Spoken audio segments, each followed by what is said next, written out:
What's up guys, Justin here with the CGEssentials.com. So in today's video, quick tip about how to link materials across multiple objects in Blender. Let's go ahead and just jump into it. All right, so this is something that you're usually going to use when you have a situation like this one, right? So these are kind of like low poly trees. I just created them really quick using Metaballs.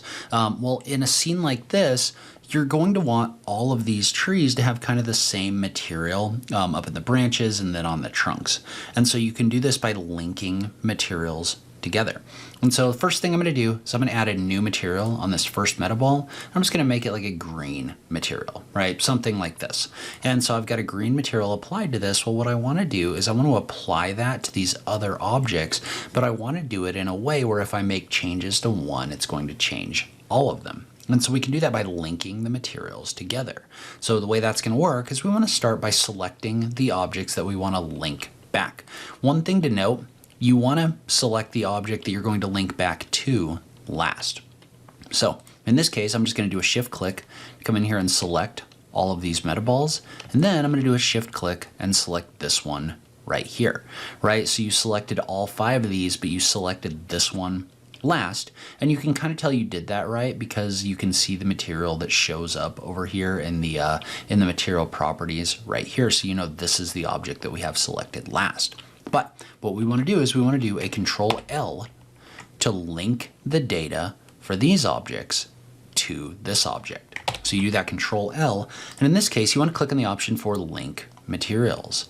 And so when you do that, what that's going to do is that is going to set up every one of these objects where it's linking back to that material 005. So this is good because these are all linked together, and that means that if I make an adjustment to this material, right, so say I take the roughness and I turn it way up because I don't really want these to be reflective, right? If I take that roughness and toggle it way up, notice how that gets applied to all of the different trees and materials at once. And so notice something about this is that means that anytime I adjust any of these, notice how they're all going to change because they're all linking back to the same data. And you can see how many objects are linking back to the same data by looking at this little 5 right here. So that's showing you the number of users of this data. Now, what that means is that I can come in here and say that I want one of these to be unique, right? Say I want this to be a different color. Well, what I could do is I could click on this and I can break the link by clicking on the little 5 right here. So if I click on the little 5, notice how now, if I make a change to this one, like let's say we make it like a yellow color, like it's fall. Notice how that one is going to change, but the others are not because we are no longer linked back to that material 05. This created a unique material, material 006. Now, if you wanted to put this back to material 5, you could just click on this, click in here and put it on material 5, and notice how that gets put back in here. And now if we make any changes, like if we were to make this metallic, notice how that's going to adjust on all of them.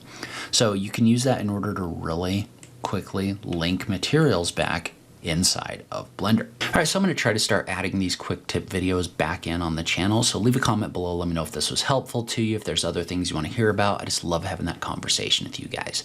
As always, thank you so much for taking the time to watch this, and I'll catch you in the next video. Thanks, guys.